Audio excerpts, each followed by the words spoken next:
Olá, seja bem-vindo à nossa segunda aula de metabolismo. Nessa aula, a gente vai dar continuidade especificamente àquela figura essa que a gente vai, observar várias e várias vezes, que é uma figura que integra todo o metabolismo de macronutrientes, que é essa figura que vocês estão vendo aí na tela, tá? Então, só para recapitular o que é essa figura, a gente tem em amarelo lipídios, em roxo carboidratos, em azul proteína, né, aminoácidos, em verde os tecidos e o potinho vazio é o potinho lá da urina. Tá? Bom, na aula passada, o que a gente fez? Pode até acompanhar o vídeo anteriormente postado. Você vai ver que no final da aula... Oi. Tudo bom, Márcia? Nutrição no metabolismo, exatamente. Tá? Bom, na aula passada, eu expliquei o que é a figura. Se você acessar o último vídeo, você vai ver que no finalzinho da última, sei lá, meia hora, 20 minutos, eu posso até fazer depois um recorte para vocês, mas é eu explicando a figura, só explicando o que é a figura, do que ela trata. E hoje a gente vai aprofundar mais, tá? Hoje a gente começa falando especificamente sobre glicose. Vou pegar o centro dessa imagem e a gente vai estudar muito o centro da imagem. E aí, nas próximas aulas, né, na próxima aula, a gente fala sobre aminoácidos, sobre as vias das proteínas e depois sobre gordura, mas sempre com esse olhar bastante integrado. E hoje é o som dos passarinhos. Antes passarinhos do que cachorros. Vamos lá. Então, o que a gente vê aqui na imagem que é de mais relevante em relação à glicose? Bom, primeiro a gente tem uma grande piscina aqui. Eu acho que o destaque da parte de carboidratos é essa grande piscina. Então, a gente tem uma grande piscina ali de glicose. Esse pool de glicose a gente pode entender como a glicemia, quantidade de glicose no sangue. Tá? Vocês vão ver que eu tenho esse cacuete de ficar sempre explicando o significado dos termos com base na construção da palavra. Então, glicemia, mia significa sangue. Então, glicose no sangue, glicemia. Se eu estiver falando de triglicerídeos no sangue, vai ser trigliceridemia. Então, finalzinho mia sempre significa sangue. Tá?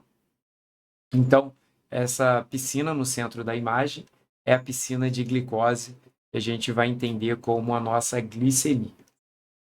Bom, então, a gente precisa manter uma faixa de glicemia normal.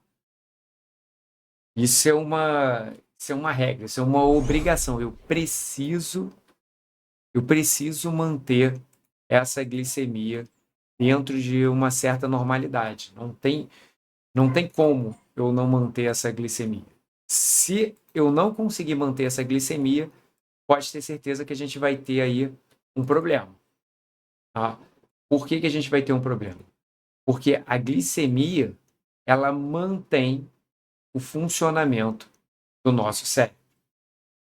Então, se o nosso cérebro parar de funcionar, a gente desmaia. É uma resposta fisiológica normal à redução de glicemia. Então, se a glicemia cai demais, não tem jeito. A gente vai ter um desmaio, que o nome bonito para desmaio é síncope.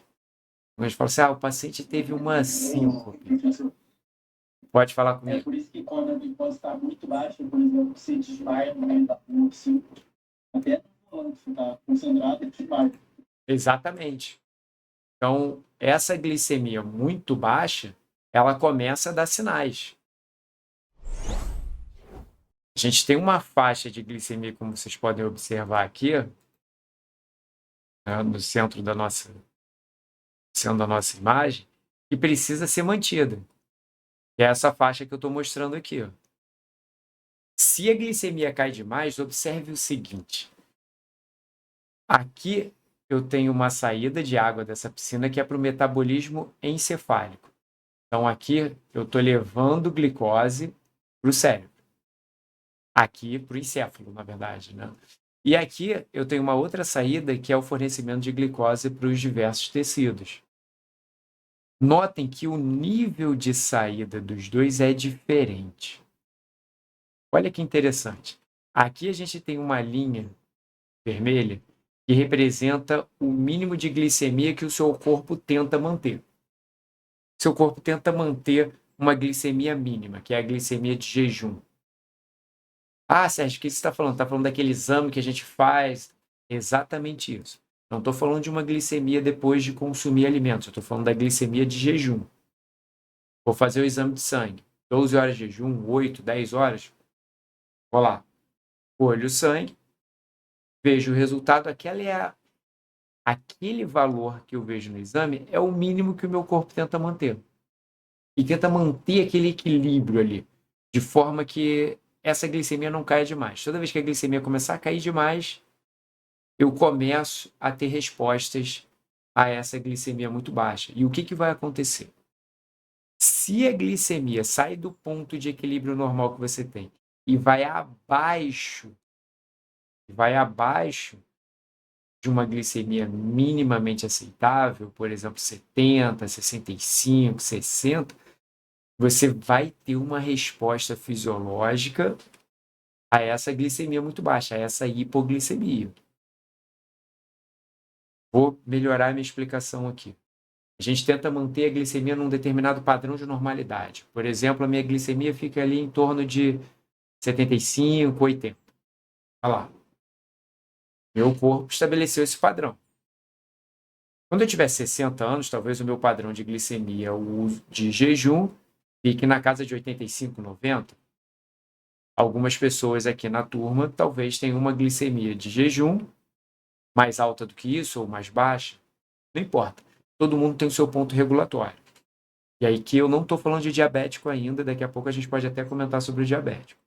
Pensando numa pessoa sadia. Então, olha lá, 80, por exemplo.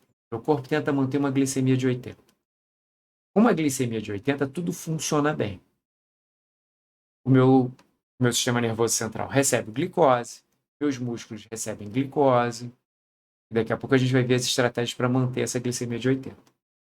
Agora, se eu estiver numa situação em que a glicemia começa a cair demais, por exemplo, uma atividade física exagerada, por exemplo, combinada com jejum. Vi na internet que o jejum ajuda muito na perda de peso, então eu vou fazer atividade física aeróbica em jejum. Só que eu não vou fazer aquela corridinha michuruca que a galera faz na academia ali de 10, 15 minutos, correndo a 8, a 7 km por hora. Não. Eu quero correr uma meia maratona. Vou ficar lá 1 hora correndo, vou dar o máximo e tal.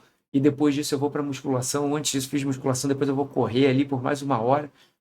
Numa situação como essa, em que eu pratiquei muita atividade física em jejum, é de se esperar que a sua glicemia caia demais. Quando a glicemia cai demais, a gente começa a ter alguns sinais fisiológicos a essa queda de glicemia, essa hipoglicemia. Por exemplo, dor de cabeça. É uma das primeiras coisas que acontece. Além disso, a gente tem irritabilidade. O paciente ele começa a ficar mais nervoso, estressado, e a gente vai observando uma piora nos sinais clínicos. Visão turva, desorientação, até um ponto que o sujeito pode simplesmente desmaiar. E aí ele desmaia. Ponto, desmaiou. Quando esse paciente desmaia, significa o quê? Que a glicemia ficou tão baixa que teve o risco de não ir glicose para o metabolismo encefálico. E aí o nosso cérebro, pode ter certeza, o cérebro ele se sente o maioral dos nossos sistemas, o maioral. O sistema nervoso central se sente o último biscoito do pacote. O que ele faz? Ele comanda todos os tecidos a pararem de receber glicose. Ou seja, quando a glicemia cai demais, a captação de glicose na periferia, ou seja, nos tecidos diversos, por exemplo, no músculo, cai significativamente. O metabolismo dos tecidos, da maioria dos tecidos, numa situação de hipoglicemia severa, não vai depender de glicose, não vai utilizar glicose. E o nosso cérebro, ele se sente tão importante que ele desliga o nosso corpo. O disjuntor vai lá, ó, e aí o que acontece? Você desmaia. Aí você pensa comigo, pô, Sérgio, mas desmaiar não é bom, né? Ninguém gosta de desmaiar. Sim, mas pensa comigo, desmaiado você não gasta mais energia, não gasta mais tanta energia quanto estava gastando antes.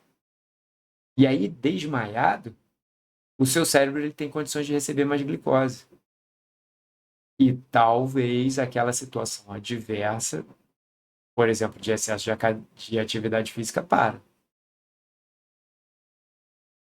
Pensando como evolução, essa é uma resposta que às vezes não resolvia muitas coisas, né? Se você tá em jejum durante muito tempo, caminhando, buscando alimento e tal, e você desmaia, a chance de você ser predado era muito grande, tá?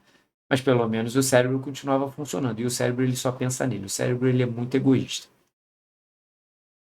Eu gosto de criar sentimentos para os órgãos e tecidos, mas os órgãos e tecidos não têm sentimentos, tá? Mas o cérebro ele é egoísta. O músculo é egoísta também, a gente vai ver depois, tá? Mas o cérebro ele é o pior, ele é o mais egoísta. Ele é tipo o Kiko lá do Chaves. Ele só pensa nele e reclama de tudo. Tá? Agora, a gente tem outros órgãos que são mais altruístas, como, por exemplo, o fígado. O fígado, o fígado ele tem um caminho direto para o céu. Do céu dos órgãos, o fígado ele tem um lugar garantido. Tá? Prêmio Nobel da Paz. Por quê? O que ele faz? Conforme a glicemia está reduzindo, ele começa a pegar o glicogênio que ele tem estocado e quebrar para liberar glicose no sangue, para tentar manter essa glicemia. O músculo faz isso? O músculo não faz isso, não. O músculo é muito egoísta. Se a glicemia cai e ele tem glicogênio, o que ele faz? O glicogênio que eu tenho é meu e eu não vou compartilhar com ninguém. Por quê? Porque ele não tem uma enzima que é capaz de remover o fosfato da glicose. Ele não consegue pegar a glicose 6-fosfato e transformar em glicose. Então, essa glicose que entra na célula muscular e recebe o fosfato, ela está aprisionada, ela não vai mais sair. Ela pode ser destruída, ela pode ser acumulada, ela pode ser convertida, mas ela não vai sair mais da célula muscular na forma de glicose. Porque a gente não consegue, em nenhuma célula muscular, tirar o fosfato da glicose. Agora, o fígado consegue fazer isso. O nome bonitinho para isso é defosforilação. Então, o fígado consegue defosforilar a glicose, transformando glicose 6-fosfato em glicose. E aí ele ajuda a manter a glicose sanguínea dentro dessa faixa de normalidade.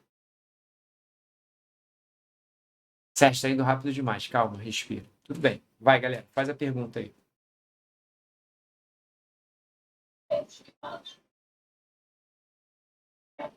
Vai lá, pode perguntar. Tá todo mundo me acompanhando? Vocês estão seguindo bem comigo aí? Tá tranquilo. Então, vou tocar. Então, o que a gente viu até agora? A gente viu que a quantidade de glicose no sangue precisa ser mantida dentro de uma faixa de normalidade. A gente viu que toda situação que leva a uma queda de glicose sanguínea, de glicemia, leva a uma resposta, como, por exemplo, uma resposta hepática de quebra de glicogênio para tentar manter essa glicose sanguínea. Então, notem que não existe somente uma chegada de glicose aqui nessa piscina. Uma delas a gente viu na aula passada, que é a da dieta, que é essa que está vindo aqui de cima. A gente consome o alimento, ele é digerido, a glicose, então, ela é absorvida e cai na corrente sanguínea. Passa pelo enterócito e cai na corrente sanguínea. A gente acabou de ver que o glicogênio que está estocado, ele pode ser quebrado, pode sofrer glicogenólise para a produção de novas moléculas de glicose, que é a gliconeogênese. Sérgio, calma. Vamos com calma nos nomes, porque senão eu vou fazer confusão. Gliconeogênese é diferente de glicogênese. Glicogênese é quando eu pego glicogênio Quando eu pego glicose e sintetizo o glicogênio, eu estou sintetizando o glicogênio. O nome é glicogênese. Agora, quando eu estou produzindo novas moléculas de glicose, é gliconel de novo, gênese de formação. Provavelmente tem alguma pessoa religiosa aí. Gênese, lá o livro na Bíblia, Gênese. O que é Gênese? É o início de tudo, é a formação. Então, Gênese significa criação, formação. Então, glicogênese é formação de glicogênio. Gliconeogênese é formação de glicose. Tá? Duas coisas muito próximas, porém diferentes. Tá? Então, vamos lá. Glicogênese. Eu estou pegando o glicogênio e estou formando esse glicogênio a partir de glicose. Gliconeogênese, eu estou pegando alguma coisa, glicerol, que veio lá do triglicerídeo, aminoácido, que veio da proteína, ou glicogênio, e utilizando para produzir novas moléculas de glicose. Esse processo não ocorre só no fígado, ele ocorre também em outros tecidos, como, por exemplo, célula muscular esquelética, só que somente o fígado ele faz isso para manter glicemia. O rim ele tem também um papel importante na manutenção de glicemia, mas é um detalhezinho mais específico que a gente vai ver mais à frente. Tá? Vamos focar primeiro aqui num bom entendimento dessa figura para a gente fazer a nossa revisão. Então, toda vez que eu preciso manter a quantidade de glicose no sangue, ou seja, eu preciso aumentar a glicemia, eu dependo da dieta ou do glicogênio que estava estocado, ou da produção de novas moléculas de glicose, a gliconeogênese, a partir de aminoácidos. Então, a gente já vai começar a se situar um pouco aqui nessa integração. Se a glicemia está caindo demais, e eu estou em jejum, ou seja, não tem nada vindo pela dieta, eu vou depender de duas formas de produção de glicose. A produção de glicose a partir de glicogênio e a produção de glicose a partir de alguma outra fonte, como aminoácido ou glicerol. Então, para produzir glicose, eu vou precisar mobilizar alguma reserva, se essa glicose não está vindo, se essa glicemia não está sendo mantida pela dieta. E o nosso corpo ele é brilhante, eu sou apaixonado pelo nosso corpo. Por quê? Toda vez que a glicemia começa a subir, a gente tem uma resposta de que pegar o excesso de glicose, essa glicose está subindo, e estocar. Estocar por quê? Porque no futuro algo ruim pode acontecer. Pensando do ponto de vista metabólico, né? Até pensando da vida mesmo. Você poderia estar pensando em dinheiro. Ah, é legal, pô, estou ganhando mais dinheiro agora, o que eu faço? Troco de carro? Não. Tu pode trocar de carro, mas pega um pouco desse excedente de dinheiro e acumula, guarda, investe, aplica, esconde embaixo do colchão, coloca na poupança, qualquer outro fundo de rendimento, compra Bitcoin para não ser rastreado, sei lá, estoca. Porque em algum momento você pode vir a precisar. E aí você tem esse fundo de emergência. Esse é o glicogênio. O glicogênio ele é um fundo de emergência, de fácil acesso. Por exemplo, o dinheiro que está guardado embaixo do seu colchão ou o dinheiro que está na poupança. A glicemia começou a cair, é fácil acessar o glicogênio. Agora, quando a gente está falando sobre uma situação mais grave ou de um estoque que é mais importante, né, a gente vai precisar mobilizar um outro tipo de reserva, uma reserva que é talvez maior, porém é mais difícil de mobilizar, não é tão rápido de mobilizar. Por exemplo, se você pegou o seu excesso de dinheiro e investiu em ações, por exemplo, não dá para você, em instantes, recolher esse dinheiro todo de volta. Se você fez um título de capitalização, você vai ter um prejuízo com isso, retirando antes do tempo. O que eu estou querendo dizer com isso? A gliconeogênese, a partir de aminoácidos, ela tem um custo bem maior do que a partir de glicogênio. Porque o glicogênio, São moléculas de glicose unidas. Ligações covalentes entre as moléculas de glicose. Precisei de mais glicose. O que eu faço? Pego o glicogênio, quebro. Quebrei uma ligação. Vou separando as moléculas de glicose. Agora, a partir de aminoácidos, a situação é diferente. A gente vai aprofundar mais na próxima aula, mas já para a gente ter uma ideia, eu preciso tirar o nitrogênio do aminoácido, eu preciso modificar a estrutura de carbono, porque não necessariamente vão ter 6 carbonos ali, já tudo certinho para se organizar na forma de glicose. Então, eu tenho um custo e eu não consigo fazer isso com total facilidade. Eu tenho um custo metabólico maior, é um processo que depende de mais reações, tem uma escória, ou seja, tem a produção de ureia, que não é interessante, a gente ainda depende de um outro ciclo, né, que é o ciclo da ureia. Então, essa mobilização a partir de glicose, a partir de aminoácidos, é como se eu estivesse mobilizando uma reserva de dinheiro que não está na poupança. Tá, por exemplo, eu peguei o dinheiro que estava sobrando, fui lá e comprei uma casa, e deixei a casa alugando e agora eu preciso do dinheiro da casa. Não tem como eu chegar e falar para o sujeito que está morando lá, que eu estou alugando, falar, ó, eu vou vender a casa, então eu preciso do dinheiro agora. Não tem como. Você tem que dar prioridade de venda para ele, o processo de venda demora, se ele for financiar, então, vai demorar mais ainda. É um volume de dinheiro maior, porém demora mais tempo para poder acessá-lo. Agora, aquele dinheiro que você depositou na poupança, a qualquer momento do dia você vai lá e retira. Tá? Então, nessa minha analogia, nessa minha comparação, o glicogênio é a poupança. E o aminoácido é o imóvel que você comprou. Ou seja, você precisa primeiro vender esse imóvel. Ter toda aquela burocracia associada para depois poder ter acesso a essa energia, a esse recurso. Então, toda vez que a glicemia começa a reduzir, eu simultaneamente começo a estimular a mobilização das minhas reservas. Só que o glicogênio ele fornece glicose de uma forma mais rápida. Por isso que em alguns livros vocês vão ver que primeiro a gente utiliza glicose, a gente obtém glicose a partir de glicogênio para depois utilizar. Não, o estímulo inicial ele é simultâneo. Porém, a velocidade de chegada de glicose a partir de glicogênio é muito mais rápida do que de aminoácidos. Tudo bem por enquanto? Bom, então, numa situação em que a glicemia está caindo, eu dependo da dieta e ou do glicogênio e ou das reservas, por exemplo, de aminoácidos.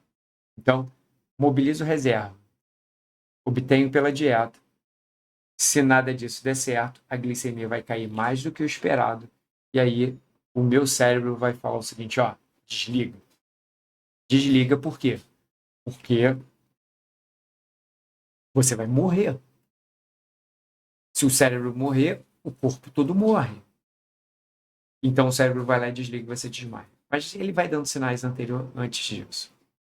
Bom, vamos falar agora da situação contrária. Numa situação contrária, em que, por exemplo, você fez um consumo de uma grande quantidade de carboidratos. Por exemplo, você está ouvindo a minha aula, você já jantou, muito cedo, está assistindo a minha aula, e você fala assim, pô, que aula legal, vou fazer no modelo Netflix. Vou sentar no sofá e vou pegar algumas coisas aqui para ir comendo enquanto eu vou assistindo o Sérgio. Ele tem uma voz calma, tranquila. Quem sabe eu vou até dormir aqui no sofá assistindo a aula dele. E aí você pega algumas coisas para comer, como por exemplo pipoca, chocolate, biscoito, todas as fontes de carboidrato. Mas no meu exemplo, você já jantou. O que você está consumindo agora é um extra. E é um extra de alto índice glicêmico. O que significa isso? Significa que a velocidade de digestão e absorção do carboidrato presente nesses alimentos que eu citei é muito rápida. Você pegou aquela garrafa de refrigerante de 600 ml normal, não é zero, não é diet, não é nada disso, normal, está estupidamente gelado. Ou pegou aquele Guaravita, Guaracamp, Guara alguma coisa, Guara Crack e tudo mais. Ou Eu falo assim, você está falando de coisas que não são saudáveis. Fala de outra coisa. Por exemplo, um suco de uva integral. Você vai lá, pega aquela garrafa de suco de uva integral, aquela garrafa de vidro e tal. Todos esses são exemplos de bebidas que contêm uma boa quantidade de carboidrato. Sérgio, mas o suco de uva ele é mais saudável porque ele tem resveratrol, ele não tem, por exemplo, o corante caramelo 4 que está presente em alguns refrigerantes e em algumas bebidas como os guaranás. Tudo bem, eu concordo que tem uma série de outros elementos ali que o tornam mais saudáveis, sim. Mas pode ter certeza, a quantidade de carboidrato que tem ali é alta. A quantidade de energia que tem ali, às vezes, é muito próxima. Se eu consumir um suco de laranja, ou se eu consumir a mesma porção em refrigerante, às vezes o valor calórico é praticamente igual, muito próximo. Sérgio, mas é melhor tomar o suco de laranja ou refrigerante? É óbvio que é melhor tomar o suco de laranja. Mas eu diria, inclusive, que é melhor você chupar as laranjas do que beber o suco dessas laranjas. Sérgio, mas eu não vou ficar olhando para o alimento como carboidrato, lipídio, proteína, tem toda uma relação social. Eu gosto do suco de laranja porque me traz boas lembranças da minha infância e tal. Que bom, então tome o suco de laranja. Tá? Bom, independente do que você escolheu consumir agora nesse momento que você está assistindo a minha aula, pode ter certeza, essa glicose está chegando à corrente sanguínea. Sérgio, mas na pipoca tem amido, não tem glicose? Não, tem glicose, só que a glicose está organizada na forma de amido. Mas no refrigerante tem sacarose. Sim, a sacarose vai ser digerida em glicose e frutose. Eu vou ter absorção de glicose. Então, na prática, não faz muita diferença. Eu estou tomando leite, leite tem lactose. Sim, lactose vai ser digerida, eu vou ter galactose e glicose sendo absorvida. Então, a grande maioria vai fornecer diretamente glicose. E mesmo quem não fornece glicose, quem fornece, por exemplo, frutose, a frutose pode ser convertida a glicose. Tá? Bom, então, essa glicose chega a partir da dieta. Só que nesse caso aqui, eu estou falando de vários alimentos que contêm um alto índice glicêmico. São alimentos que vão ser digeridos e absorvidos com muita facilidade. E a velocidade de chegada dessa glicose no sangue ela vai ser rápida. Vai ter uma aula que a gente vai só analisar esses gráficos e comparar diferentes índices glicêmicos. Podem ficar tranquilos. Tá? Mas o que a gente precisa ter em mente aqui é que índice glicêmico alto significa chegada rápida de glicose na corrente sanguínea.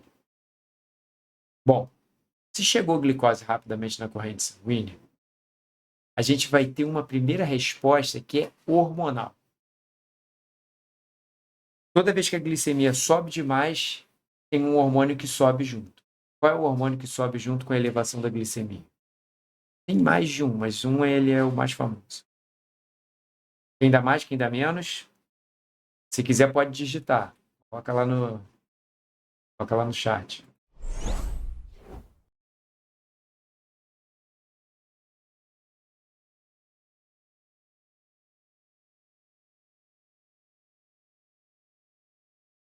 Silêncio sepulcral. Oi? É aquele que dá sono? Não. Eu esqueci o nome. Qual hormônio aumenta com a elevação da glicemia? Se tiveram aula de fisiologia, tem certeza absoluta. Tem certeza absoluta, absoluta, absoluta que vocês já viram. Vocês só estão com essa ressaca das férias. Qual hormônio aumenta com a elevação da glicemia? Ou qual hormônio aumenta porque a glicemia subiu? Fala de novo. Na trave, vai, mais uma chance. É o glucagon. Não. Não? Insulina, muito obrigado. Quem falou isso aí? Pode colocar uma estrelinha aí no seu caderno, igual lá no primário. Vou acreditar que você não jogou no Google ou perguntou para nenhum chat GPT ou nenhuma outra inteligência artificial. Tá? Se for isso, pode colocar a estrelinha aí no caderno. Tá? Bom, melatonina. Melatonina, vocês foram tendo um hormônio que é bem menos citado. Tá? Realmente, a melatonina é um hormônio associado ao sono. Mas não é só o sono, ele tem também uma atividade antioxidante, tem outras funções. Tá? E o glucagon é o contrário. O glucagon é o hormônio responsável por aumentar a glicemia. Ele não aumenta porque a glicemia está alta. Pelo contrário, ele aumenta porque a glicemia está baixa. De um modo geral é isso. Glicemia reduziu, eleva-se glucagon. Glicemia subiu, eleva-se insulina. Ah, bom, vamos lá, vamos retornar para a nossa imagem. Então, aqui, a gente tem um exemplo em que a glicemia está subindo rapidamente e a insulina também está subindo. Por quê? Está chegando muita glicose, a insulina começa a subir. E aí, o que vai acontecer? Com essa glicemia aumentando, e se está chegando muito rápido, no meu exemplo, você está fazendo o consumo desses alimentos depois de ter jantado sentado assistindo a minha aula, no sofá. Então, você está totalmente sedentário, relaxado, já fez a refeição, está sonolenta não por melatonina, mas sim por uma maré alcalina que pode estar acontecendo, que é quando o sangue ele fica um pouco mais básico, que liberou muito ácido clorídrico no estômago e para a célula ficar com o pH equilibrado, ela joga base para o sangue e com esse aumento de pH, ou seja, com esse pH mais básico, a gente fica meio sonolento. Tá? Bom, fechei o parênteses aí da sonolência, voltando. Nessa situação, nível de atividade física baixo, então o consumo de glicose está baixo. Já está chegando no sangue a glicose que está sendo digerida do jantar, só que está chegando agora rapidamente também a glicose que vem desses quitutes, dessas guloseimas que você optou por consumir durante a minha aula. O que vai acontecer? O excesso de glicose, comandado pela insulina, vai ser direcionado para a formação de lipídios. Lipídios. Lipos, formação, gênese. Então, lipogênese. Então, lipogênese, formação de lipídio. Olha que interessante. Eu pego glicose, que está em excesso, e transformo em lipídio. Mais especificamente em ácido graxo. Só que se eu precisar, eu não consigo fazer o caminho contrário. Quando a gente tiver aula presencialmente semana que vem, eu vou integrar isso. Vocês vão olhar e vão falar assim, Sérgio, que legal. Tá? Bom, então, por enquanto, excesso de glicose chegando na corrente sanguínea, com insulina elevada, uma parte dessa glicose vai ser direcionada para a formação de lipídios. No meu exemplo, que você está sentado assistindo a minha aula, já jantou e, além disso, ainda está consumindo um monte de guloseimas, é fato que a gente vai ter insulina alta e muita glicose chegando. Uma parte dessa glicose vai ser convertida a lipídios. Só que uma outra parte, eu diria, inclusive, que a maior parte dela, está chegando ao sangue e também vai ser utilizada para a formação de glicogênio. E aí o nosso corpo está falando o seguinte, ó, células captem glicose, porque se essa glicemia subir demais, eu também tenho problemas. E é engraçado que os sinais clínicos, os sinais e sintomas de um paciente com hiperglicemia são muito parecidos com o de hipoglicemia. Se você acompanhar um paciente com diabetes e ele tiver descompensado com a glicemia muito alta, porque, por exemplo, não tomou a insulina que deveria tomar e a glicemia subiu demais, ele vai ter sinais clínicos muito parecidos. Ele tem dor de cabeça, ele tem visão turva, ele tem essa sensação de desmaio, pode até desmaiar mesmo. Então, vou fazer até um parênteses aqui. Ah, o paciente é diabético, desmaiou. O que eu faço? Dou lá água com açúcar para ele?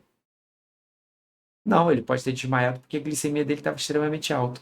Aí eu vou lá e dou água com açúcar para ele beber. Corre o risco, inclusive, dele broncoaspirar, porque ele não está lúcido. E, além disso, eu estou piorando o quadro dele. Por quê? Porque a glicemia está muito alta. E o que é mais adequado? Eu fazer uma hemodiluição. Vou lá e coloco ele no soro. Ah, Sérgio, mas se for hipoglicemia, adianta eu dar alguma coisa doce para ele, com bastante glicose e tal? Adianta. Mas aí eu preciso saber o que está acontecendo com ele. Porque se ele só está com dor de cabeça, com aquela sensação de desmaio, não tem como eu afirmar, é hipoglicemia. Pode ser hiperglicemia. E aí eu vou lá, glicemia capilar, equipamentozinho, glicemia capilar, vejo qual é a glicemia e resolvo o problema. Tá? Bom, a gente tem inclusive um professor que tem diabetes tipo 1, e ele tem um equipamento em que ele vai monitorando ali a glicemia e vai fazendo seus ajustes. Tá? Bom, então, resumindo, chegou muita glicose? Tudo bem. Uma parte vai ser convertida a lipídios, outra parte vai ser convertida a glicogênio. Ué, mas eu não estou vendo setinha aqui direcionando a glicose para virar aminoácido. E, de fato, eu não consigo pegar uma molécula de glicose e transformá-la num aminoácido. Por quê? Porque o aminoácido, como o nome já diz, tem amino, nitrogênio. Glicose não tem nitrogênio. Eu não consigo pegar uma molécula de glicose e falar para ela, ó, agora você é um aminoácido. Consigo fazer o contrário. Consigo pegar um aminoácido, tirar o nitrogênio, jogar lá no ciclo da ureia para ele ser eliminado via urina, ou pegar esse nitrogênio e utilizar de outra forma. Tá? E aí o que sobra de carbonos ali eu posso transformar em glicose. Agora o contrário não. O nitrogênio é um átomo, eu não consigo produzir um átomo. Então a gente não consegue produzir aminoácido a partir de glicose. Não tem como. Tá? Então por isso, fala. Por isso que não tem a setinha para fora. Fala comigo. Você está finalizando na figura? Eu estou com um cursorzinho parado aqui. Ah, tá. Você está só mesmo falando, não está finalizando em nada, não. Não, a imagem. A gente está fazendo duas imagens. Maior, e a Isso, imagem onde seria sua imagem. isso. Tá, você não está. As duas estão com o slide aparecendo aí, não é? Sim, sim. Então, é essa imagem. Essa piscina de glicose aqui, ó, essa piscina de glicose aí no centro, que é o pool de glicose, ela tem setinhas entrando e setinhas saindo desse pote, dessa piscina. Não, tá, ok. A gente tem setinha chegando, que é a partir de glicose que veio lá de cima da dieta. E a gente tem, numa situação de refeição, de pós-prandial, que é o nome bonitinho para após a refeição, a gente tem a glicose chegando a partir da dieta, sendo direcionada aí para lipídios ou indo para glicogênio. Se for para glicogênio, a gente vai ter um estoque que é de fácil acesso. Se for para lipídios, é um estoque que é mais eficiente, mas que demora um pouquinho mais para eu acessar. Não tem a possibilidade de eu pegar a glicose e transformar em aminoácido. Tenho só a possibilidade contrária. Se tiver faltando glicose, eu posso pegar o aminoácido e transformar em glicose. Uma situação patológica que pode acontecer é pegar a glicose sanguínea quando está muito elevada e jogar fora pela urina. Jogar fora pela urina, simplesmente isso.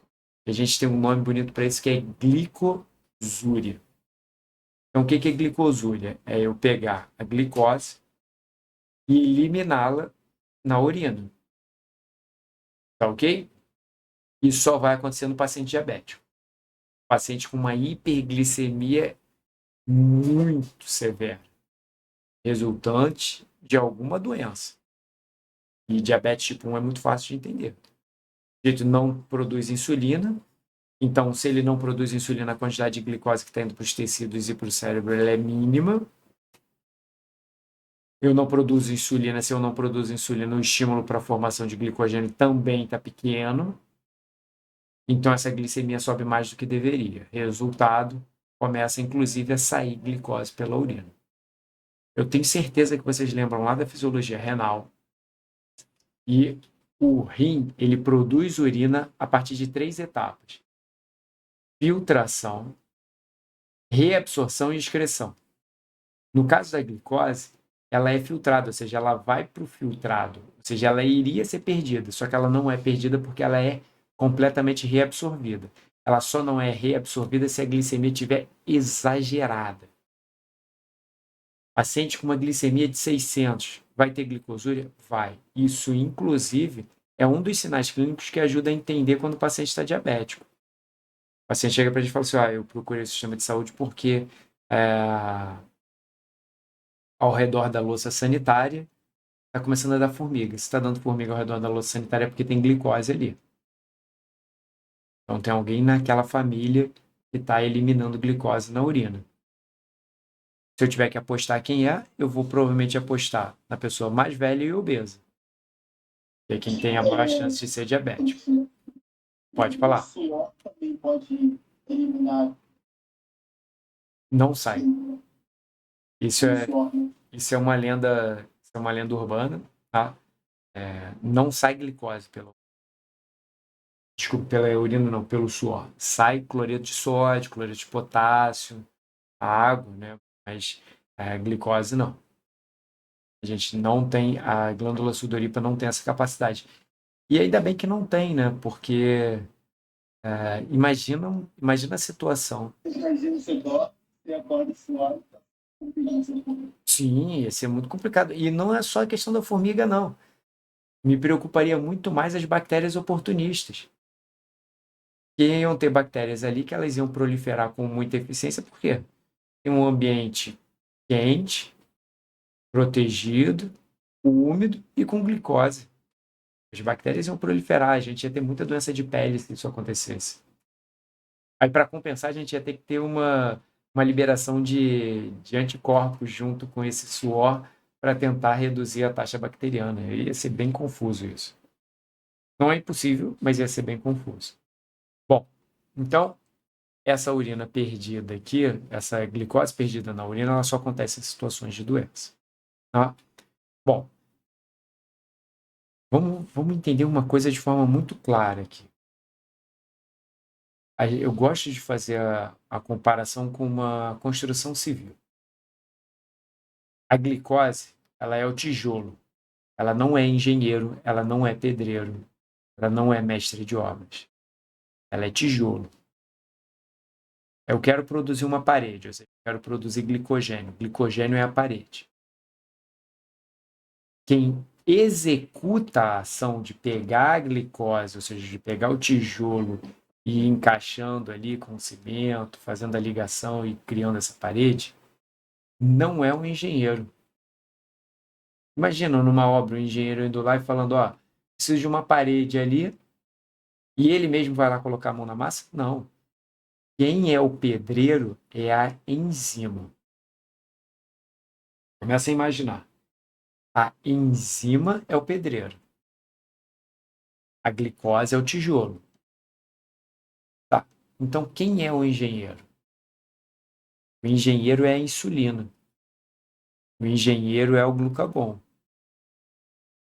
A insulina, ela não vai executar a ação, ela vai comandar o que deve ser feito.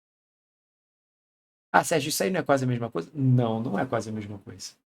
O salário do engenheiro é muito diferente do salário do pedreiro. Por quê? Porque a insulina, ela vai sinalizar para a célula o que deve acontecer. Por exemplo, tem muita glicose chegando, ela vai lá na célula e fala para a célula o seguinte, ó, acumule glicose na forma de glicogênio. Ela manda um monte de coisa, essa é uma das coisas que ela vai mandar. É ela que vai fazer? Não. Quem vai executar a ação é a enzima. Então, o que faz a coisa acontecer não é a disponibilidade de enzima, não é a disponibilidade de glicose, é o comando para que essa ação seja executada. Por que eu estou enfatizando isso? Porque o perfil hormonal é o que mais vai influenciar, que mais vai determinar se existe catabolismo ou anabolismo. A insulina é um hormônio anabólico. O que significa isso? É um hormônio que provoca crescimento. Já o glucagon é um hormônio catabólico. O que significa isso? É um engenheiro que chega na obra e fala assim, ó, tá vendo aquela parede ali? Pode quebrar, porque eu preciso daqueles tijolos para fazer outra coisa. No meu exemplo, é como se desse para quebrar uma parede e reaproveitar todos os tijolos. Né? No caso, é quebrar o glicogênio e reaproveitar todas as moléculas de glicose. Ah, Sérgio, mas gasta energia quebrar uma parede? Com certeza. Gasta energia sintetizar uma parede? Sim. Então, gasta energia produzir glicogênio e gasta energia quebrar o glicogênio. A gente tem uma ideia de que os estoques eles são passivos. É só abrir a porta e colocar lá e está tudo certo, não gasta energia. Não. Eu gasto energia para sintetizar e eu gasto energia para reutilizar. Então, quem comanda? Insulina. Insulina comanda as reações, as vias que são anabólicas. Já o glucagon comanda as vias que são catabólicas. O que é uma via catabólica? É uma via que está associada a, no caso aqui de glicose, a tentar manter a glicemia. Por exemplo, se eu pego o glicogênio e quebro, essa é uma via catabólica, porque eu estou quebrando o glicogênio para tentar manter a glicemia. Se eu estiver falando de, por exemplo, uma via que está quebrando aminoácidos para pegar o aminoácido e produzir glicose, é uma via catabólica. Tudo bem? Agora, uma via anabólica, via catabólica, estou falando bem setorizado com glicogênio, com glicose, porque é o tema da nossa aula de hoje. Quais são as vias catabólicas que a gente está vendo aí? São vias que estão ligadas, que têm o objetivo de aumentar a glicemia. Quebrar glicogênio, quebrar aminoácidos, são vias catabólicas. Quem comanda isso? Glucagon. Então, o glucagon é um hormônio catabólico, porque ele é um hormônio hiperglicemiante. Legal, Sérgio. Nome bonito. O que significa? Hiper de muito. Glicemia ante. Então, aquele que aumenta a glicemia. Então, o glucagon é um hormônio hiperglicemiante. O que ele faz? Ele vai estimular vias metabólicas. Então, lembra, o glucagon é engenheiro, ele não vai fazer. Ele vai estimular que seja feito. O quê? Ele vai estimular vias que elevem a glicemia. No meu exemplo aqui do slide, a imagem, quebra de glicogênio, quebra de aminoácidos, tudo isso para a produção de glicose, ou seja, para a gliconeogênese.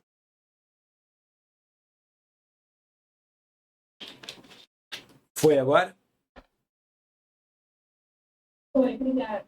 Lembrando que vai ter a gravação, depois você pega, faz as anotações aí no seu caderno, bonitinho. Agora vamos falar de um hormônio que é hipoglicemiante, ou seja, que é um hormônio anabólico. A insulina é um hormônio anabólico. O que ela faz? Ela estimula o acúmulo, as reservas.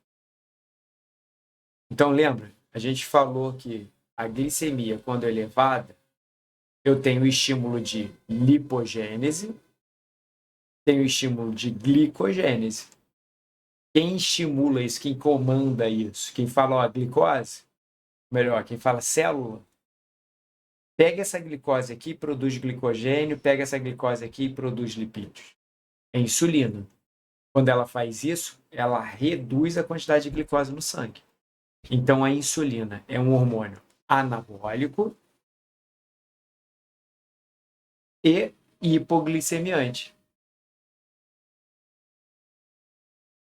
O que ela faz? Ela reduz a quantidade de glicose no sangue. Como?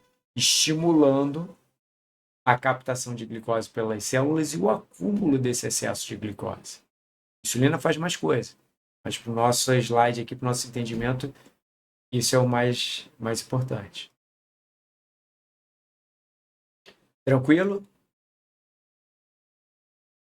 Tranquilo? Tudo bem? Estimula o acúmulo e as reservas. Estimula o acúmulo, portanto, o aumento das reservas. Tá, obrigada. Tá? Pensa comigo. Você está assistindo a minha aula, já jantou, está assistindo a aula comendo ali, comendo pipoca, tomando refrigerante. O que está acontecendo com esse excesso de glicose? Está sendo utilizada pelo músculo na atividade física? Não, você está sentada, sedentária. atividade sedentária. Você pode ter passado o dia todo fazendo um monte de coisa, mas naquele momento é sedentário. Né? Nesse momento de atividade física muito baixa, ou seja, o nível de atividade física está baixíssimo, porque você está sentado assistindo aula. Tem glicose indo para os tecidos, tem glicose indo para o cérebro, e a insulina está alta. O que ela está estimulando? Formação de glicogênio. Se o glicogênio já estiver alto, o que mais vai acontecer é glicose sendo utilizada para a produção de ácido graxo. Aí o sujeito fala assim, eu não comi nada de gordura, mas eu sinto que minha barriga está aumentando. Por quê? Porque a glicose ela é convertida em lipídio.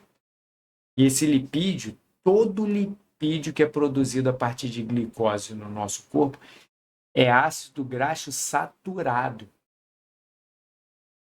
Sérgio, o que você está querendo dizer com isso? Provavelmente vocês já viram que tem diferentes tipos de ácidos graxos. Ácidos graxos que são mais saudáveis, ômega 3, ômega 9. E ácidos graxos, gorduras que são ruins, gordura trans, gordura saturada. São lipídios, são ácidos graxos que estão mais associados à doença cardiovascular, à placa de ateroma e por aí vai. Então, esse ácido graxo que foi produzido a partir de glicose, ele é um ácido graxo saturado.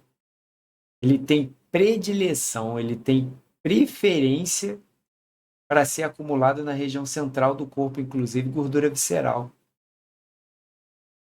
O que acontece? Nesse momento que você está desfrutando da minha aula, comendo pipoca e tomando refrigerante, e você já jantou anteriormente, pode ter certeza que uma parte dessa glicose que está lá no refrigerante está indo aí para o seu abdômen. Está indo para a gordura entre as vísceras ali. Por quê? Porque é uma situação de hiperglicemia, insulina está alta e o carboidrato que está chegando é um carboidrato de alto índice glicêmico. Resultado, insulina está comandando a formação de lipídios.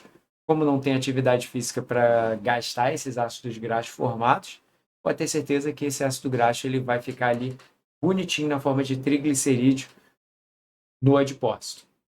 Tem outros locais também, mas principalmente no adipócito, até porque eu estou falando de uma situação saudável. Se eu estivesse falando, por exemplo, de uma obesidade mórbida, esse triglicerídeo poderia estar se acumulando em locais diferentes, que a gente chama de acúmulos ectópicos, por exemplo, lá no fígado, gerando esteatose hepática, em músculo, em outras regiões.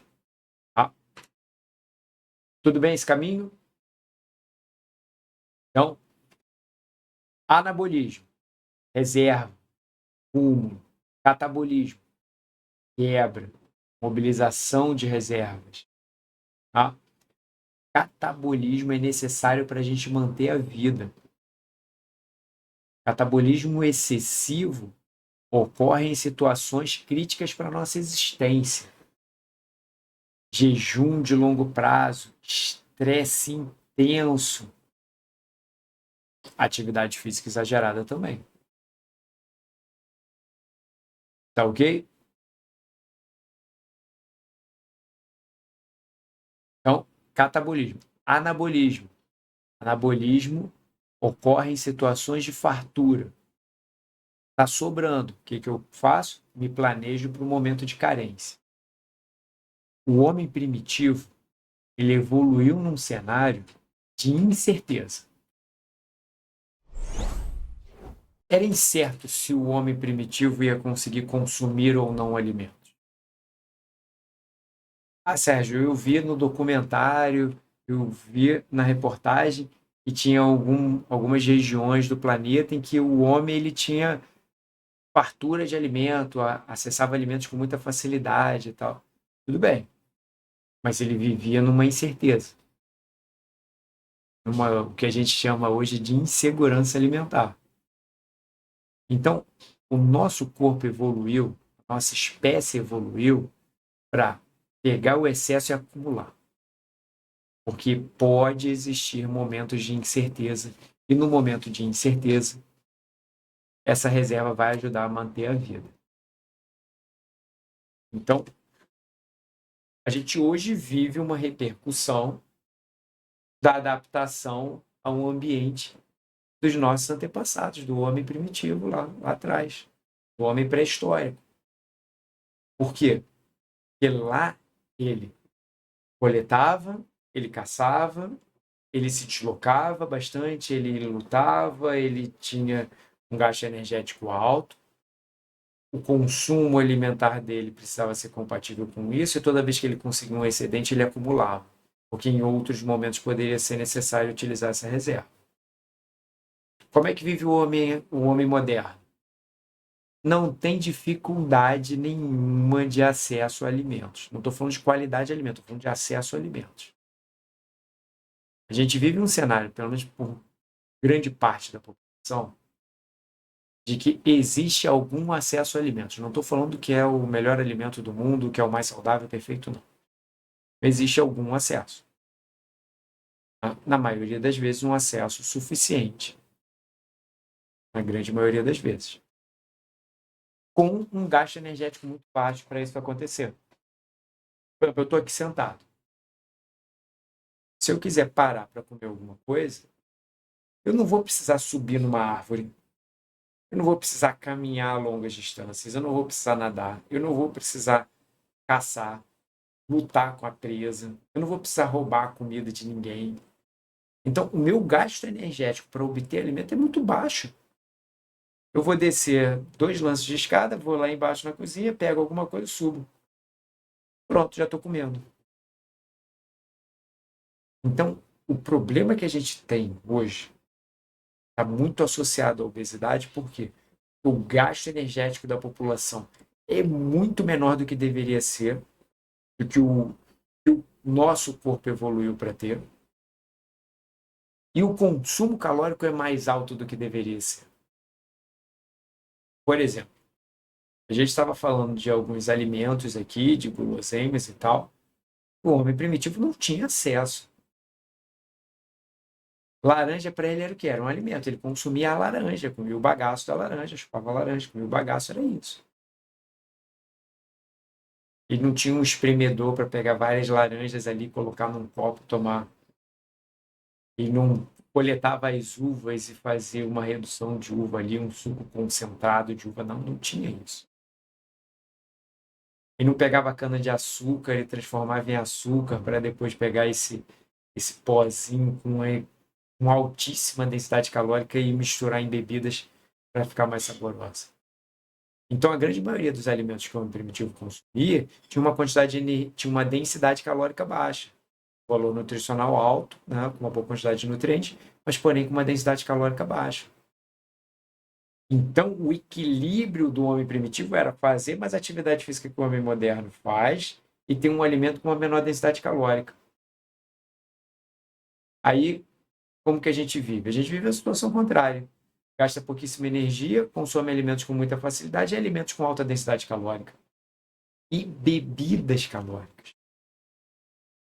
Lá em avaliação nutricional, a gente pode até fazer o cálculo do quanto de energia a gente pode vir a consumir ao longo do dia só com bebidas calóricas e quanto que isso pode impactar no ganho de peso. Depois, lá em avaliação nutricional, quando a gente estiver analisando o consumo alimentar, me lembrem de fazer esse cálculo com vocês, que vocês vão chegar para mim e vão falar assim: Sérgio, eu estou impressionado. É só um cafezinho com açúcar. É só um suco depois do almoço. É só a cerveja à noite. É só. Quando eu somo isso tudo, isso pode estar impactando em 1, 2 quilos por mês. Esse hábito recorrente. Mas lá na frente eu faço o cálculo e vou mostrar isso para vocês e vai ficar claríssimo. Tá? Bom, perguntas, dúvidas? Dúvidas, perguntas?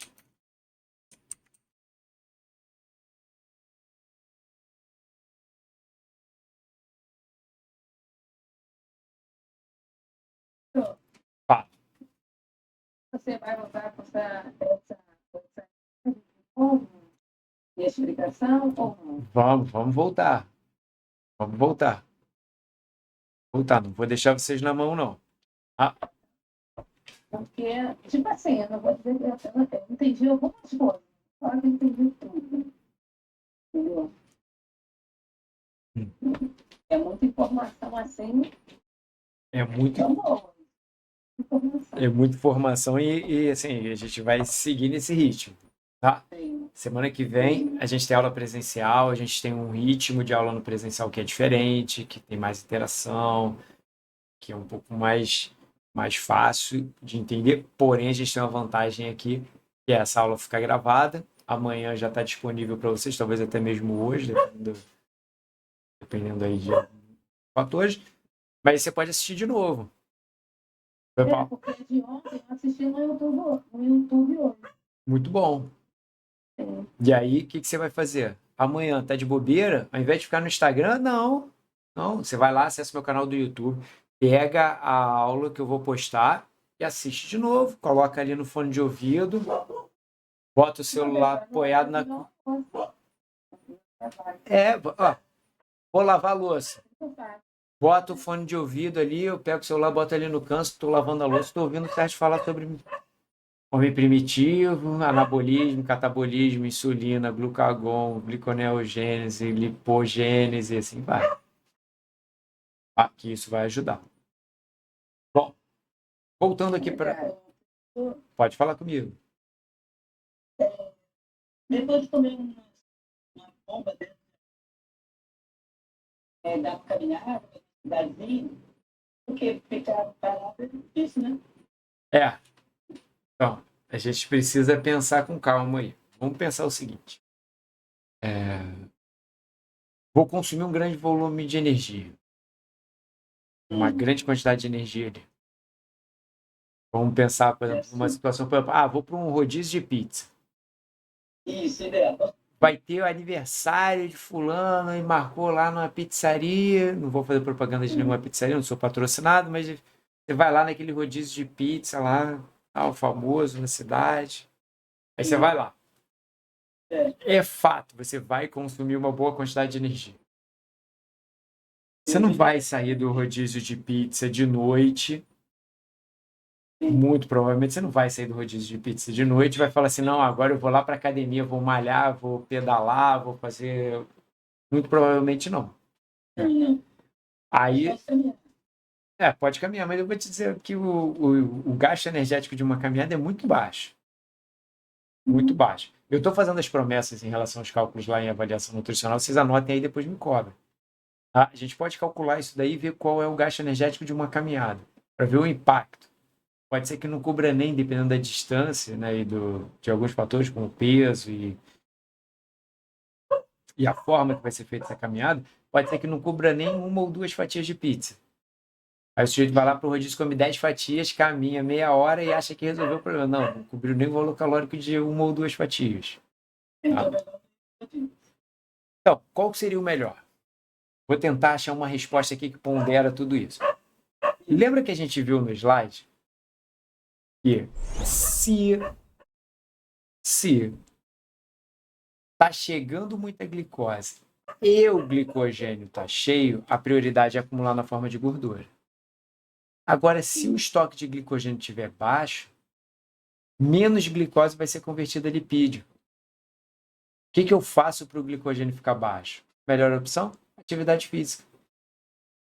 Então, se eu quero fazer esse consumo elevado aqui, cara, a melhor opção é fazer o quê? Expolir o meu glicogênio, por exemplo, com um bom treinamento físico, tomo meu banho, não como nada, acabei de treinar, tomo meu banho, me arrumo e vou lá para o rodízio. Sento lá no rodízio, começo a comer. É claro que se você não exagerar no rodízio de pizza, ajuda. Aí eu estou falando aqui de controle de danos. Né? O que vai acontecer? Você vai consumir uma boa quantidade de glicose, vai consumir outros macronutrientes também, mas isso a gente vai falar em outra aula. Tá?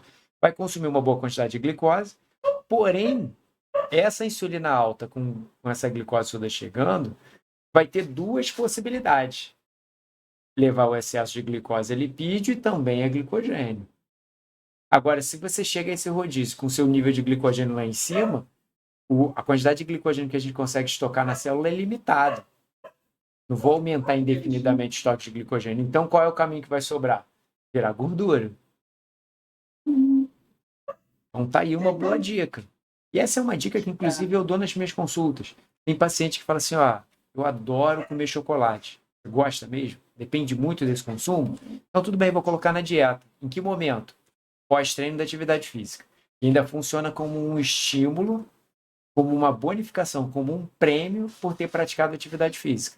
Praticou atividade física numa boa intensidade, então você pode consumir uma certa quantidade de chocolate ali que é calculada, tá? Não estou falando que eu coloco na dieta, não, você pode comer uma barra.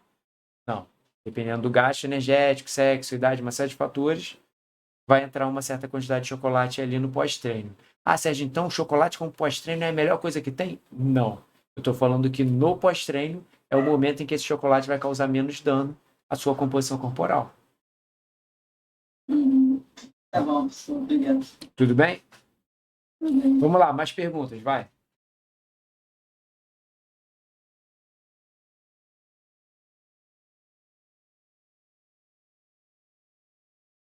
Tem mais perguntas? Professor, deixa eu te fazer uma pergunta. Vai. A glicose, ela gera energia, certo? Sim.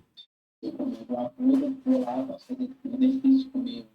Mano, esse tempo que eu pergunto, a pessoa diabética ela tem excesso de glicose, não é isso? Ou não? Sim, ela tem dificuldade de reduzir a quantidade de glicose no sangue. Sim, o meu ele tem glicose e ele sente muito sono, às vezes. Sim. Porque aí ele tem que dormir, porque senão ele passa mal mesmo depois. Se ela faz o corpo dele está descontrolado, e aí não precisa vir energia para ele. Não, o que que acontece, né, no paciente diabético? O que faz a célula perceber que tem glicose é a presença de insulina. Então, se a quantidade de insulina dele está baixa, as células começam a não perceber que tem glicose. Então, olha que interessante. Um paciente diabético, ele pode entrar em catabolismo, mesmo tendo e mesmo estando numa hiperglicemia. Por quê? Porque as células não sabem que está sobrando glicose, porque essa glicose não está entrando na célula. Então, elas começam a mobilizar as suas reservas. Então, cria-se um cenário catabólico, mesmo com excesso de glicose. E aí a gente pode observar alguns sinais clínicos como esse, como uma sonolência, uma mudança de composição corporal, o sujeito se torna diabético, perde massa muscular. E olha que interessante, como a glicose não está chegando dentro da célula, a célula começa a utilizar de reservas. A gente viu que uma das reservas é a reserva de proteínas, de aminoácidos. Então, o paciente diabético ele pode ter, inclusive, perda de massa muscular, quando não está sendo bem acompanhado. Essa perda aí. Isso. Ah, então, é plausível o que você está citando. Ah, a Tayane fez uma pergunta aqui. Professor, se uma glicose em jejum estiver 78 e hemoglobina glicada estiver 106, qual é a diferença? Bom, vamos lá. A gente vai fazer uma boa análise de glicemia e hemoglobina glicada na aula de exames bioquímicos lá em avaliação nutricional. Tá? Mas existe diferença sim. E eu vou falar aqui, no momento, só do conceito geral, para a gente deixar a explicação mais profunda para a disciplina de avaliação nutricional, tá? Para o professor lá não ficar chateado comigo. Tá? Bom, a glicemia de jejum é a quantidade de glicose que o nosso corpo está estabelecendo como um ponto de equilíbrio. Hemoglobina glicada é a hemoglobina que está associada à glicose. É normal, tá? É normal a hemoglobina se associar à glicose.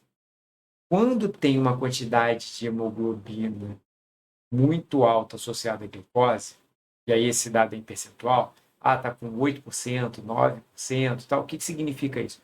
Significa que cronicamente a glicemia esteve muito alta. Então, o que eu estou querendo dizer com isso? Se a glicemia está cronicamente elevada, a probabilidade, ou seja, a chance da glicose se associar à hemoglobina, ela é mais alta. E isso é diretamente proporcional. Hemoglobina, glicemia média de 200, eu vou ter mais hemoglobina glicada. Glicemia média de 80, eu vou ter menos hemoglobina glicada. E aí, o que o exame me dá? O exame me dá a informação da hemoglobina glicada em percentual, mas ele me dá também qual é a média estimada. A média nunca será igual à glicemia de jejum. Por quê? Porque você não passou o dia todo em jejum. Você só fez o jejum para realizar o exame, para coletar o sangue. Então, a sua hemoglobina glicada, o laboratório ele vai utilizar a hemoglobina glicada para estimar a glicemia média. Então, uma glicemia média de 106 e uma glicemia de jejum de 78 não são informações estranhas, não. Porque a hemoglobina, a glicemia média, calculada, estimada a partir da hemoglobina glicada, ela inclui o dia todo. Na verdade, ela inclui um período anterior, dias, semanas anteriores. Depois lá a gente vai ter um debate sobre meia-vida e tal, aí eu vou explicar melhor o porquê que é do tempo anterior. Mas hemoglobina glicada, eu posso estimar a média de glicemia desse período anterior. Glicemia de jejum é a glicemia que seu corpo estabeleceu como equilíbrio no jejum anterior ao exame. Tá? Então, o dado aí do jeito que está não é preocupante. Tudo bem? Vai ser preocupante se essa glicemia média tiver 130, 140, 200 e assim vai. Tá? E esse exame, depois vocês vão ver, é um exame legal de solicitar, porque eu consigo pegar o paciente que está tentando me dar a volta. Tem paciente diabético que faz o seguinte: chuta o balde. Toma o medicamento quando quer, faz ou não faz a dieta, atividade física sem planejamento, ou não faz nenhuma atividade física e tal. E aí ele vai agendar um endocrinologista, um nutricionista, que seja. Como ele sabe que ele vai fazer o sangue, ele ali, uma semana antes, alguns dias antes, ele faz tudo à risca. Toma o medicamento certinho, faz atividade física, faz a dieta toda direitinho ali nos dias anteriores e tal. Às vezes até na semana anterior. E isso dá um impacto direto sobre a glicemia de jejum, mas isso não impacta a hemoglobina glicada. Então, se eu pego o exame e vejo que a hemoglobina glicada está lá em cima, ou hemoglobina glicosilada, também é chamada dessa forma, significa o quê? Significa que nas últimas semanas esse paciente está chutando balde, mas a glicemia de jejum dele está boa porque antes dos exames e tal, ele foi e fez aquilo que ele deveria ter feito. Isso é ruim? É, porque o paciente está tentando me enganar. Mas tem um lado positivo, sabia? Significa que ele é capaz de ter uma mudança de estilo de vida, de consumo de medicamentos de forma adequada e dieta e tudo mais.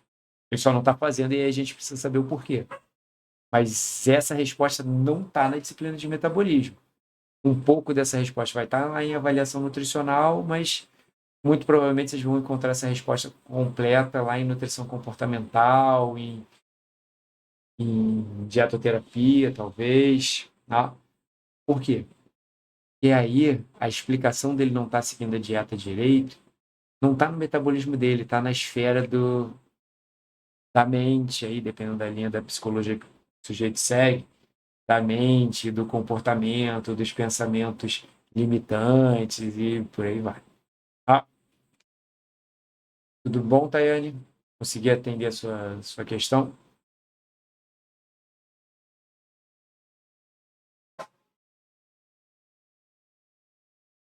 Bom, vamos lá. Mais alguma pergunta? Por que eu estou falando isso? Porque a minha ideia é encerrar carboidrato agora, encerrar a disciplina de metabolismo e ir para a avaliação, porque lá em avaliação o meu planejamento mudou, eu preciso antecipar alguns conhecimentos para vocês, para que vocês possam executar uma boa atividade lá no dia 22. Fala comigo. Então, eu sei que estou um pouco atrasada, acabei de chegar em casa, mas consegui ouvir alguma coisa. Peguei uma partezinha que você falou a respeito de refrigerante. E as versões zero? Boa questão. Vamos lá. Do ponto de vista do slide ali, da via metabólica e tal, o refrigerante zero não vai aumentar a glicemia, não vai ter aumento de insulina, não vai ter lipogênese, ou seja, formação de lipídios. Tá? Porém, ele tem alguns problemas. Primeiro, o desequilíbrio de microbiota. Tá? Os adoçantes dietéticos, eles desequilibram a microbiota intestinal e a microbiota favorece um quadro pró-inflamatório e isso pode levar à obesidade. Tem uma outra questão que é a formação do hábito. O sujeito, ele já está bem descrito na literatura que pessoas que consomem cronicamente alimentos dietéticos e edulcorantes artificiais têm uma tendência a querer mais alimentos doces. Então, o consumo crônico de refrigerante dietético pode fazer com que você tenha mais vontade de consumir alimentos doces, inclusive o próprio refrigerante convencional. E, além disso, ainda tem a questão dos aditivos alimentares. E aí eu estou falando dos corantes, dos edulcorantes, do teor de sódio. Então, na minha opinião, o consumo de refrigerante dietético ele não é pior do que o refrigerante normal, mas ele também não é bonzinho, não. É melhor você produzir o seu refrigerante caseiro, tá? Do que tomar um refrigerante zero. Então, você pode pegar uma limonada e fazer limonada com água com gás, fazer o seu, abre aspas, limoneto, H2O e tal, caseiro, vai ser melhor do que você consumir essas versões mesmo dietéticas, mesmo diet. Tá? Depois, em avaliação, a gente vai ver que se eu conseguir excluir toda a bebida calórica do meu dia, só de fazer isso, eu posso ter como resultado a perda de 1 quilo no mês.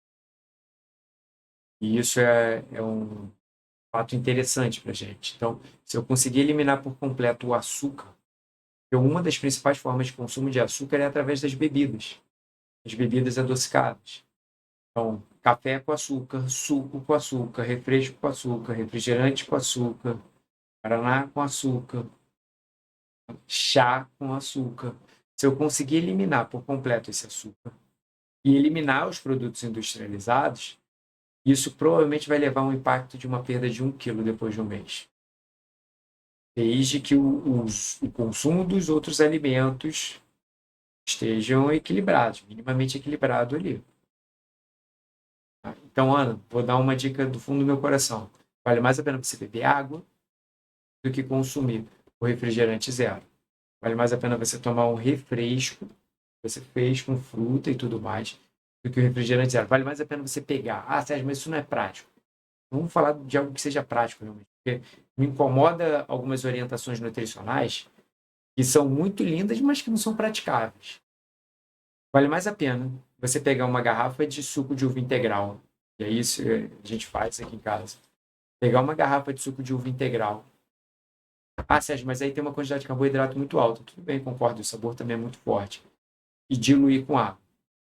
Você pode até diluir com água com gás. Tá? Pega água com gás. Eu gosto de fazer a diluição meio a meio. Tá? Ou pelo menos 60-40, ou seja, 60% de suco, 40% de água. Às vezes eu viro até junto as garrafas assim. E não adicionar nada de açúcar. Ir lá e beber. E o hábito, eu estou acabando entrando um pouquinho na disciplina de avaliação nutricional, mas o hábito alimentar ele é construído já desde a infância. Tá vendo a imagem do Juan aí com uma menininha no colo e tal? O hábito alimentar ele já é formado desde muito cedo. Então, se você estimula as crianças a consumirem alimentos com sabor menos doce, é mais fácil para ela levar ao longo da vida um consumo menor de açúcar. Porque, naturalmente, conforme a gente envelhece, principalmente quando entra na terceira idade, existe uma perda de capacidade de percepção do sabor doce, de sensibilidade ao sabor. Então, é comum a gente observar, por exemplo, um idoso colocando uma quantidade de açúcar alta na bebida. Por quê? Porque para ele sentir o mesmo prazer, o mesmo estímulo cerebral ali e ter a mesma sensação, a mesma percepção do doce, ele vai precisar de uma quantidade maior porque a capacidade dele de perceber as moléculas é menor num processo normal do envelhecimento. Então, se lá atrás ele já consumia muito açúcar e eu condicionei ele a consumir muito açúcar, quando chegar na terceira idade, então, a quantidade de açúcar vai lá em cima. Vivo esse problema com a minha mãe. Minha mãe é uma mulher de 80 anos. Ela pega, faz o açúcar, faz o café, coloca açúcar, e quando ela acaba de beber, você vê aquele forro de açúcar na xícara. Porque ela colocou uma quantidade de açúcar tão grande ali que não conseguiu nem diluir por completo, aí ficou açúcar no fundo. Por quê? Porque hoje, para ela sentir o mesmo sabor doce e ter o mesmo prazer, ela precisa de uma quantidade maior de açúcar.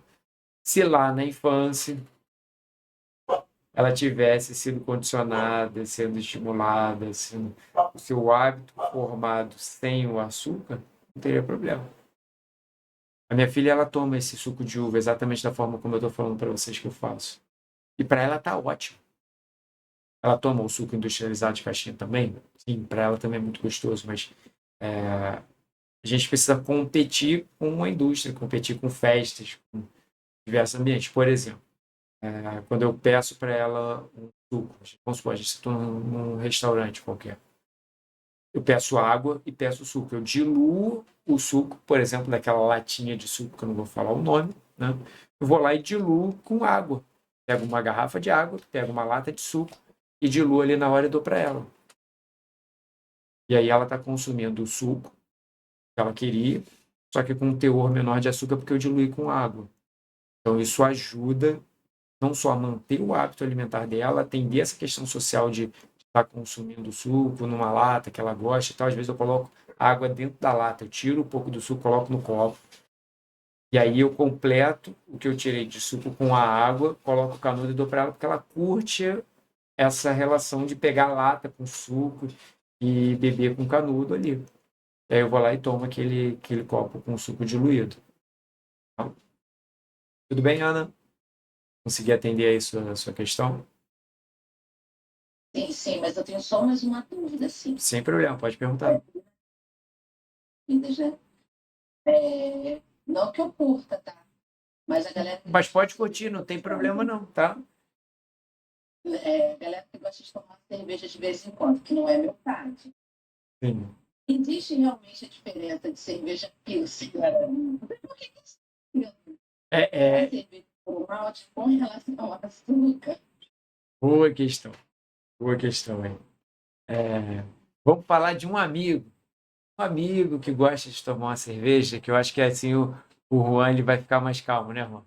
Ó, um amigo que gosta de tomar cerveja, ele está querendo saber se vale a pena, faz muita diferença a cerveja com baixo teor de carboidrato, que eu também não vou fazer a propaganda, mas existe no mercado, tá? Duplo malte e tudo mais. Eu vou ser muito sincero com vocês. Quando o sujeito ele senta, primeiro eu vou fazer uma resposta do ponto de vista social, tá? Quando o sujeito ele está ali sentado tomando uma cerveja, por exemplo, interagindo com os amigos e tal, ali, a cerveja ela tem um papel ali que é um papel social. Papel social. Faz parte desse conjunto que compõe ali aquele momento de felicidade, de estar com amigos, comemorando algo, assistindo algo, interagindo e tudo. Quando eu penso dessa maneira, de fato não faz diferença alguma se contém carboidrato, se não contém carboidrato e tal, porque o objetivo daquela bebida ali é obter o álcool e a partir dali ficar mais feliz junto com seus amigos. Tá? Bom, essa é uma resposta do ponto de vista social. Agora, pensando do ponto de vista metabólico, tá? O principal elemento que vai atribuir energia, que vai fornecer calorias ali àquela bebida é o álcool e não o carboidrato que está presente ali. O carboidrato ele vai ser pouco relevante. Se eu pego, por exemplo, uma cerveja artesanal que tem lá 7% de álcool, ela fornece mais energia do que uma cerveja Pilsen simples. Tem lá 4 ponto alguma coisa, no máximo 5% de álcool. Por quê? Porque tem um teor de álcool maior e o álcool fornece 7 quilocalorias por grama, enquanto o carboidrato fornece 4 quilocalorias por grama. Então, o impacto do álcool é muito maior do que o impacto do açúcar. Mas é claro, vou até sair do seu exemplo da cerveja e vou para um outro tipo de bebida alcoólica. Se eu pego, por exemplo, uma caipirinha. Caipirinha, uma caipivótica, alguma coisa assim. Tá? Aí tem lá uma dose de vodka, uma certa quantidade de gelo, uma certa quantidade de limão e uma certa quantidade de açúcar. O valor calórico dessa caipirinha é mais alto do que se eu tomar só o shot da bebida destilada. Estou falando de controle de danos. Ah, Sérgio, meu paciente, ele quer sentar à mesa com os amigos, beber e tal, ele não vai fazer isso sempre. Qual bebida você recomenda que ele consuma? É muito melhor do ponto de vista de danos aí, já sabendo que ele vai beber, ponto. Ele vai consumir o álcool. Isso não está em questão. Ah, Sérgio, seria ótimo se ele não consumisse bebida alcoólica, que é mais saudável. Tá? Tudo bem. Mas isso não está em questão para ele. Ele está ali comemorando o aniversário do amigo, sentado num bar e tal. Ele vai consumir bebida alcoólica. A pergunta dele para você é a seguinte: o que ele deve beber? O que vai gerar menos dano? Então, o que vai gerar menos dano para ele nessa situação é não consumir bebidas que contenham açúcar, porque ele já vai estar consumindo álcool, então com o açúcar ele ainda tem fornecimento calórico maior. E como o nosso fígado entende que está sobrando energia, ele vai pegar uma parte desse carboidrato e vai converter gordura também. Né? Então, o que é mais interessante? É mais interessante ele tomar, por exemplo, um shot de tequila, de vodka ou de qualquer outra bebida destilada, tomar o uísque, do que consumir drinks que contêm açúcar ou outros ingredientes calóricos. Ah, ele vai tomar um drink lá que tem, por exemplo, licor, e aí tem lá caramelo. É pior, é melhor ele tomar só a bebida destilada. Ah, Sérgio, mas se ele tomar bebida destilada, pode ser que ele consuma mais álcool do que se ele tivesse consumindo cerveja. Ah, então, para esse caso, talvez seja mais interessante ele consumir a cerveja. Mas eu vou ser bem sincero com vocês, o pacote completo é que é problemático, porque você está consumindo ali a bebida alcoólica e normalmente tem alimentos que são característicos desse ambiente. Dificilmente você vai se sentar num bar, vai falar assim, ah, não, eu queria uma água, um peito de frango com salada e castanhas. O garçom vai olhar e vai falar, ih, tá me zoando, né? Então, o que vai acontecer ali? Normalmente, os alimentos que tem nesse cardápio são todos alimentos que contêm uma grande densidade energética. A maioria deles contém uma boa quantidade de gordura e ou carboidrato e proteína. Aí você pensa, ah, burjão de frango. Aí tem lá gordura da fritura, empanado, mais batata frita, lipídio e bastante carboidrato e assim vai. São todos alimentos extremamente saborosos. Não questiono isso, a grande maioria deles tem uma boa quantidade de sódio, né, que vai contribuir ainda mais para a desidratação e, quem sabe, para a ressaca do dia seguinte. Né? Mas o pacote completo é que é muito danoso. A bebida alcoólica combinado com açúcar e combinado com esses alimentos característicos de bares e de festas e tudo mais é muito ruim. Mas é bom do ponto de vista social, é bom do ponto de vista afetivo e o ponto de equilíbrio aí você vai encontrar com o seu paciente, ou se você está pensando na sua vida, na sua própria reflexão, na frequência com que você faz isso e talvez no que você possa fazer para reduzir os danos. O que eu posso fazer para reduzir o dano? Aí combina aquela atividade física anterior, consumir obviamente menos, tá? Mas obviamente não consumir todas aquelas carnes gordurosas, batata fritas e outros. Uma grande quantidade de drinks que contém açúcar e um grande teor de álcool, pô, vai ajudar bastante. Eu diria que o pior cenário possível aí é consumir aquelas porções de algum carboidrato frito, de algum tubérculo frito, aipim, batata e tal, mais alguma carne gordurosa e tomar caipirinha com açúcar ou aquelas caipifrutas, ou aqueles drinks com leite condensado e um monte de outras coisas ali. Tudo bem? Gostou da explicação, amiga da Ana? Amiga hipotética? Perfeito, obrigada. Tá? Ainda bem que eu não lembro, graças a Deus. Não, é amiga mesmo. É amiga. Tá? Vamos lá, tem mais uma pergunta aqui no chat que é a seguinte. E o Iopro, né? Você está falando dos iogurtes com proteína, né? É um vilão ou um mocinho da história? Não, é um alimento. Dependendo da forma como você for utilizar, de acordo com o que o Juan está colocando aqui, ele pode ser muito positivo. Assim, tem uma praticidade, tem ali um teor proteico que é interessante. Para algumas pessoas o teor proteico é pequeno, para outros é alto. Tá? Por exemplo, se eu estiver falando, por exemplo, Nicole, só pela sua foto, acredito que você tenha, sei lá, não mais do que 60 quilos. Para você, provavelmente, esse é um teor de proteína já autossuficiente, caso você esteja buscando o ganho de massa muscular. Mas para um paciente que está tomando isso para ficar sentado assistindo aula, não vale a pena. Não vale a pena o investimento e provavelmente o consumo proteico está maior do que o necessário naquela situação. Agora, se eu pegar aqui um outro paciente, um paciente que pesa 90 quilos, 100 quilos, uma bebida daquela vai ser insuficiente. Um lanche, por exemplo, para atingir a quantidade de proteína que ele necessita. Então, é um alimento, né, que a gente precisa encaixar ali dentro da dieta, caso o paciente queira muito, ou utilizar por conta da sua praticidade, e dentro do cálculo dá para prescrever tranquilamente. Tá? Dentro do cálculo da dieta. Entendi, muito obrigada. Oi? Mais alguma pergunta? Mais alguma questão? Professor, tem que perguntar o seguinte: esse adoção de cérebro 100% natural tem que ser onde? Então, a definição de natural é complicada, né? Porque se a gente for parar para pensar, natural no sentido de que vem da natureza, quase tudo é natural, né? E aí essa bandeira aí do natural para mim é muito complicado, né? Outra questão é a questão da microbiota, que a gente já citou, questão da relação com o alimento.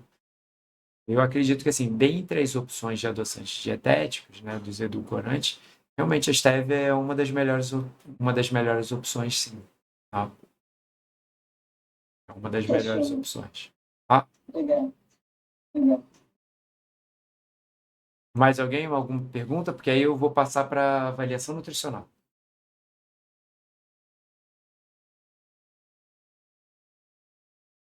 Oi? Professor, Fala.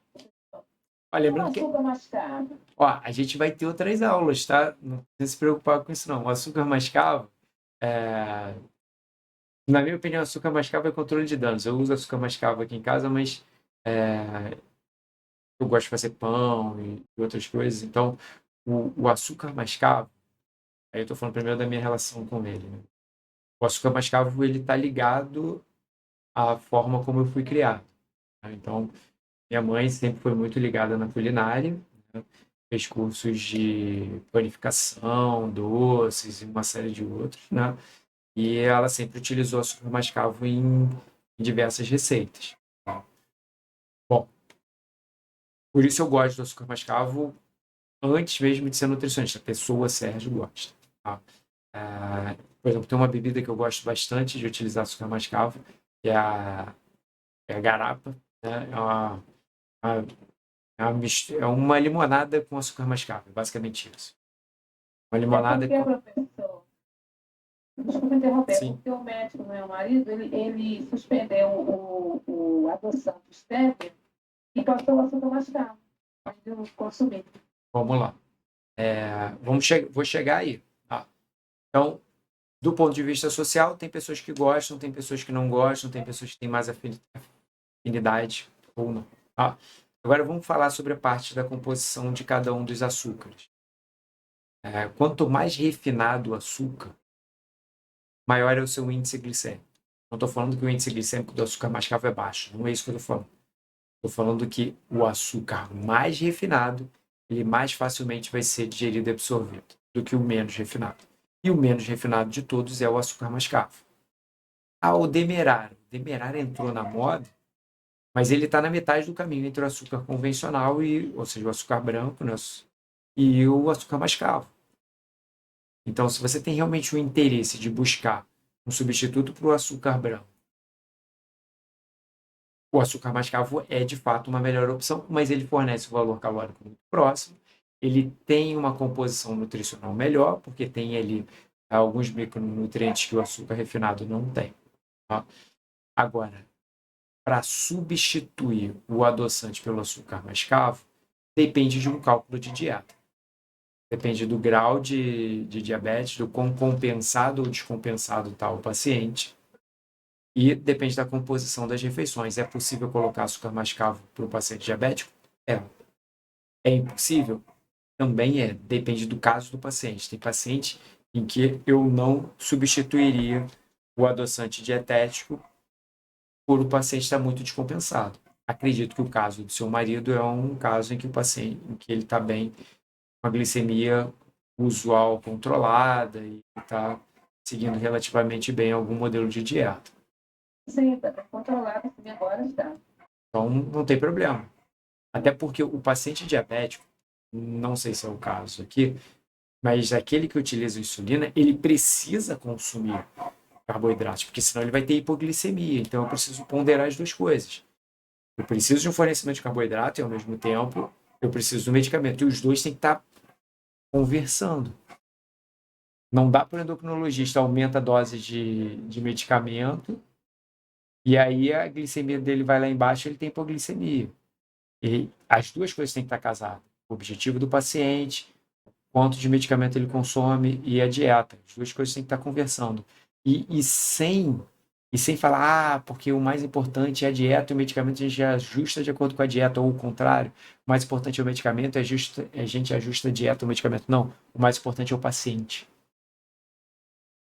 Então, em alguns casos, a gente vai priorizar um lado ou priorizar o outro. Não tem uma hierarquia aí entre os dois. Tá? Até porque o que melhora efetivamente o diabetes, e aí melhorar de verdade, eu não estou falando de tratar a glicemia, é a mudança de estilo de vida.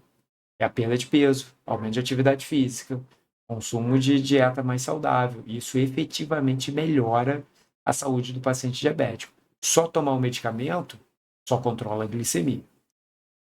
Que ele mudou o hábito alimentar dele totalmente. Tudo. Mas agora está bem, graças a Deus. Vamos lá. Professor, o mel, ele pode ser recomendado igual o açúcar mascavo?